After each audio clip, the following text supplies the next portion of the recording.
फिर 9 महीने बाद उसने एक बेटे को जन्म दिया, लेकिन फिर भी सरोज मुकुल को उतना ही प्यार करती थी। ऐसे ही समय बीता। एक रोज सरोज की माँ विमला उसके घर आती है। कितना प्यारा है मेरा वंश, और कितना सुंदर और गुणी भी।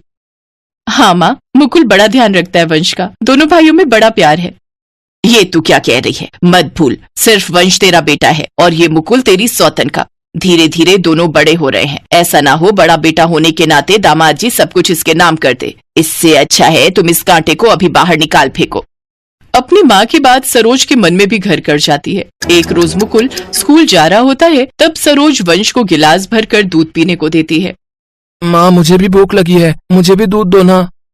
और दूध नहीं है घर में, और कितनी बार कहा है तुझे मेरे बेटे के खाने पीने और दूध पर नजर मत लगाया कर। मेरी माँ बिल्कुल ठीक कहती है, तू ना एक सपोला है जो कल को अपने भाई को ही निगल जाएगा।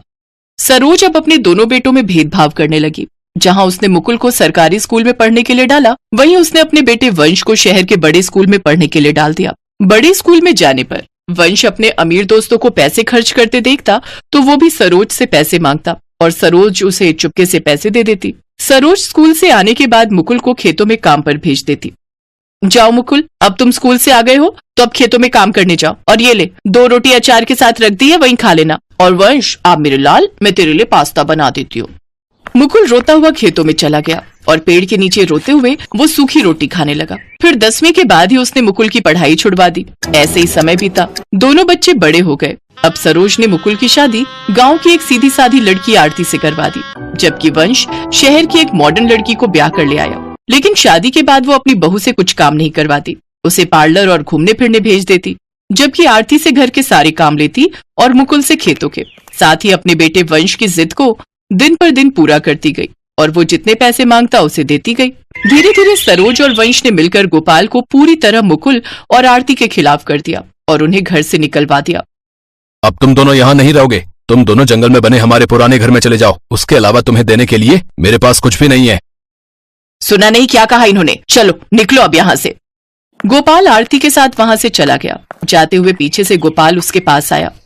मुकुल बेटा, अपने इस बूढ़े बाप को माफ करना, लेकिन मैं नहीं चाहता था कि बचपन से लेकर आज तक तूने जो सरोज के अत्याचार सहे हैं वो तुम्हारी पत्नी भी सहे। जहाँ मैं तुम्हें भेज रहा हूँ वो हमारा पुश्तैनी घर है। तुम्हारी माँ ब्याह कर वहीं आई थी, उसमें उसकी खूब यादें हैं। जाओ, तुम दोनों सदा खुश रहो। मुकुल आरती के साथ चला गया। चलते चलते वो दोनों बहुत थक चुके थे। कुछ देर बाद शाम होने लगती है। फिर जंगल के बीचों बीच उन्हें एक झोपड़ी दिखाई पड़ती है। क्या यही है वो पुश्तैनी घर? मालूम नहीं। तो फिर आज रात हम यहीं पर रुक जाते हैं। देखो न, रात होने वाली है। यूं जंगल के बीचों बीच चलना अब ठीक नहीं। वो अंदर जाते हैं, लेकिन मुकुल को बहुत गुस्सा आता है। कितनी जायदाद होने के बाद भी उसे उसके पिता ने केवल यही झोपड़ी दी। जहाँ हम रहते थे वहाँ सब सुख सुविधाएं थी, लेकिन यहाँ देखो क्या हाल हो रखा है। कोई बात नहीं जी, यहाँ हमारे पूर्वजों और माँ का आशीर्वाद है।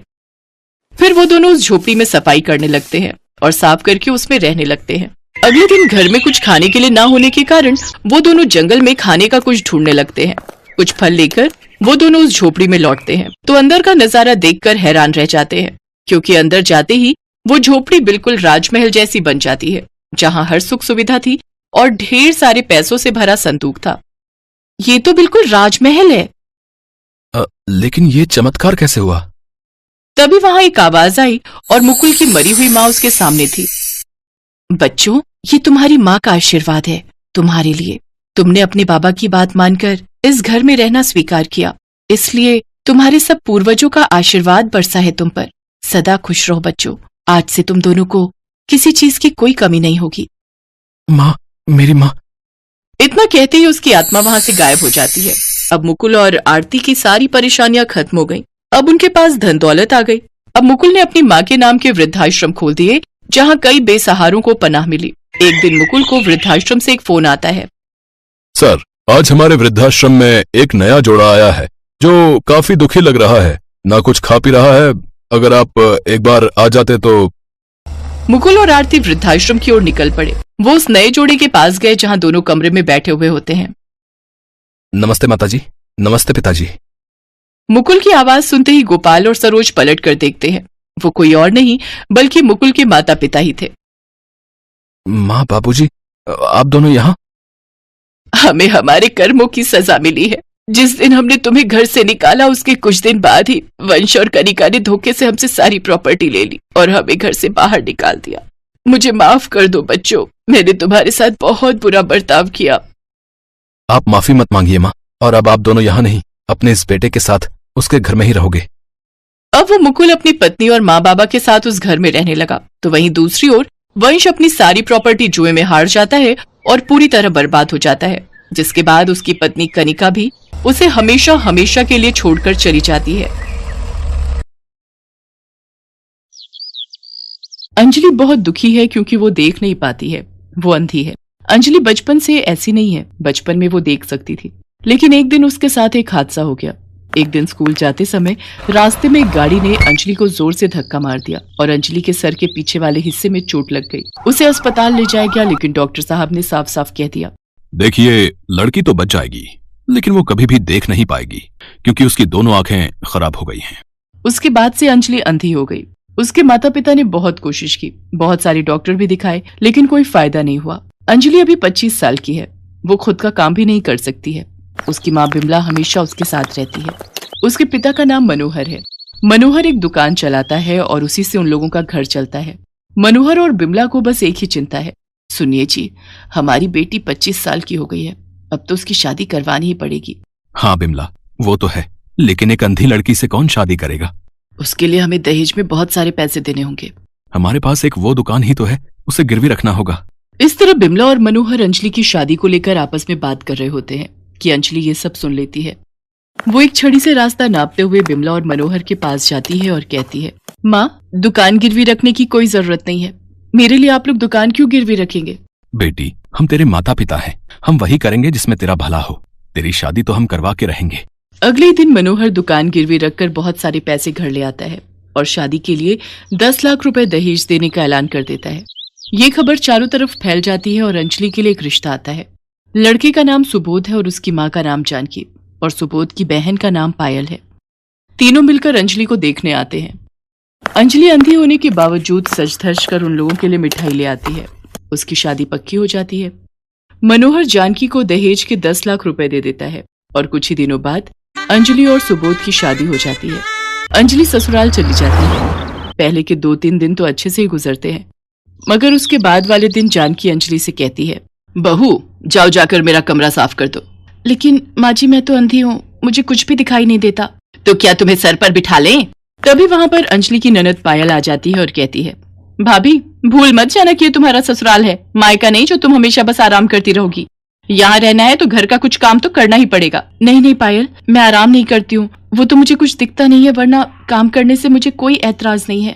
अब जानकी चिल्लाना शुरू करती है, चुप रह कलमुही, कामचोर कहेगी, हमेशा बस अंधी होने का फायदा उठाती है। जो बोल रही हूँ वो चुपचाप सुन ले, नहीं तो मार मार कर यहाँ से दफा कर दूंगी। ये सुनकर अंजलि घबरा जाती है, साथ साथ उसे बहुत डर भी लगने लगता है। डर के मारे वो बड़ी मुश्किल से चलते हुए जानकी के कमरे में जाती है और झाड़ू से कमरा साफ करने लगती है, लेकिन उसे तो कुछ दिख ही नहीं रहा था।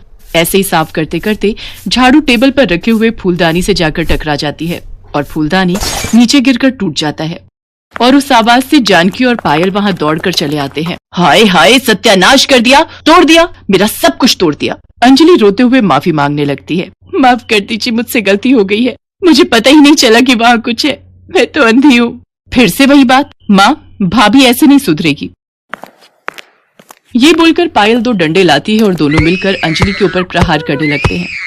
अंजलि रो पड़ती है। उसी रात को जब सुबोध घर लौटता है तब अंजलि उसे सब कुछ बताती है।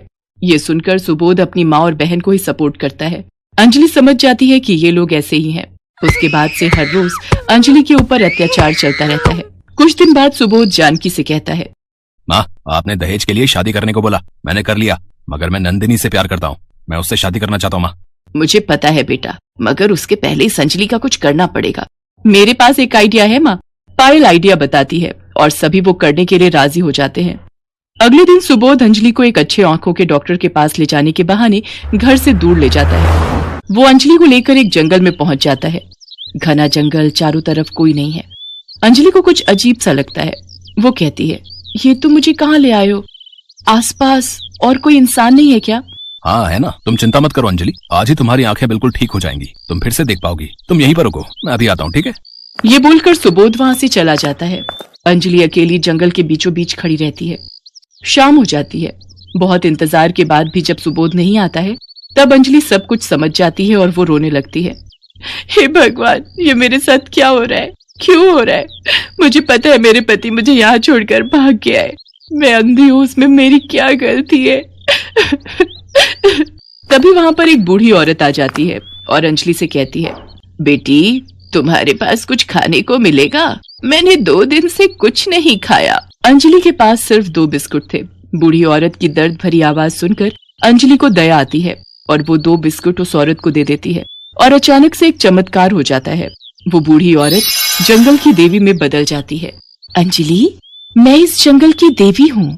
मैं बूढ़ी औरत के रूप में तेरी परीक्षा ले रही थी। तूने सब कुछ खो दिया है। तेरे पास सिर्फ 2 बिस्किट थे और वो भी तूने मुझे दे दिया। मैं प्रसन्न हूँ। बोल, तुझे क्या चाहिए? देवी, मैं अंधी हूँ। दया करके मेरी आंखों की रोशनी मुझे लौटा दीजिए। जंगल की देवी अपनी जादुई शक्ति से एक जादुई चश्मा लाती हैं। अंजलि, ये जादुई चश्मा है। इसे पहनते ही तुझे फिर से सब कुछ दिखाई देने लगेगा। अंजलि उस जादुई चश्मे को पहन लेती है और उसे सब कुछ दिखाई देने लगता है। पेड़ पौधे, आसमान, जमीन, सब कुछ। अंजलि खुशी से झूम उठती है। जंगल की देवी, आपका बहुत बहुत धन्यवाद। मुझे सब कुछ दिख रहा है। इतनी खुशी मुझे जिंदगी में कभी नहीं मिली। अंजलि जंगल की देवी को धन्यवाद देकर वहां से चली जाती है। वो इधर उधर घूमकर अगले दिन सुबह ससुराल पहुंचती है, लेकिन वहां जाकर अंजलि देखती है कि सुबोध ने नंदिनी नाम की एक लड़की से शादी कर ली है। अंजलि को देखकर वो लोग बहुत चौंक जाते हैं। अरे, तुम कहाँ से आ गई? तुम्हें तो कुछ दिखाई नहीं देता है ना? हाँ हाँ, तुम तो अंधी हो। तुम्हें तो अब तक किसी जानवर के पेट में होना चाहिए था। इतने घने जंगल से तुम लौट कैसे आई? ये सुनकर हंसते हुए अंजलि कहती है, मुझे पता है तुम लोग मुझे मारना चाहते थे। सिर्फ और सिर्फ दहेज के लिए तुम लोगों ने मुझे इस घर की बहू बनाया, लेकिन अब मैं सब कुछ देख सकती हूँ। अब मैं तुम सबको मजा चखाऊंगी। ये सुनकर सभी हंसने लगते हैं। पायल कहती है, तुम्हें क्या लगता है तुम अकेली एक औरत हम चारों को हरा सकती हो? तभी सुबोध की नई पत्नी नंदिनी कहती है, मैं समझ गई हूँ कि ये कैसे देख पा रही है। कहीं से इसे ये चश्मा मिल गया है, इसी की वजह से ये देख पा रही है। हाँ, तुम सही कह रही हो। पहले तो ये चश्मा नहीं था। बेटा, इसका चश्मा निकाल। उसके बाद हम चारों मिलकर इसे मार डालेंगे और इसके घर वालों को बोल देंगे कि अंजलि किसी और के साथ भाग गई है। सुबोध अंजलि की तरफ बढ़ने लगता है। अंजलि ने खुशी के मारे ये सोचा ही नहीं था कि ये लोग उसे यहाँ भी मार सकते हैं। अंजलि डर जाती है। चारों के चारों अंजलि को मारने के लिए तैयार हैं। तभी एक चमत्कार